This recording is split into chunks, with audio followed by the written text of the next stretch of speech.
আসসালামু আলাইকুম গাইস। আর আজকে আমরা কাতার থেকে চলে যাচ্ছি দোহার মধ্যে আমরা কোটা আন্দোলনের সাথে একটু যোগদান করব। আর আমরা এখানে 3 জন অলরেডি আছি, আর সামনে থেকে আরেকজন নিব। আর আমাদের পুরো গ্রুপ আছে দোহাতে।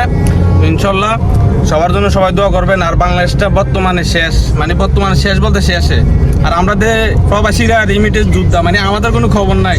আর যারা যুদ্ধ করছে, আর আমরা তো দেশে বর্তমানে আমরাই চালাইতেছি আমাদের যে ইনশাল্লাহ আমাদের যুদ্ধ হইতেছে, কারণ আমাদের ঘুম নাই। আর 3 দিন ধরে আমাদের ঘুম নাই। আর তোমরা যেভাবে হত্যা করতেছো, হত্যা করে কিভাবে ঘুমো আমরা এটাই বুঝতেছি না রে ভাই। শুরু করে দিছি, এই সামনে মাসে বেতন পাইছি, ঠিক আছে, ব্যাংকে টাকা পাঠাই নেই।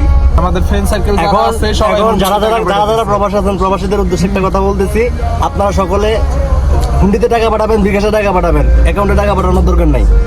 বর্তমানে এক মাসে আমরা দেখবো কিভাবে চলে। আর আমাদের ভাই বোনদের যেভাবে অত্যাচার করতেছে, কিছু বলার মতো কিছু নাই। যে এটা সবাই জানেন, পুরো ওয়ার্ল্ডের মধ্যে এটা সারা বেরিয়ে গেছে। আর আমরা কি বলবো, যাই হোক বলতে পারি না, ঠিক আছে। ফেসবুকে শুধু ভিডিও দেখি আর কান্দি, চোখ দিয়ে এক লাখ পানি পড়ে, ঠিক আছে। কারণ আমরা তো স্কুল কলেজে পড়ার পোলা ভাই না, আমরা তো ছাইরে আছি, আমরা তো প্রবাসী আছি। কারণ আমাদের তো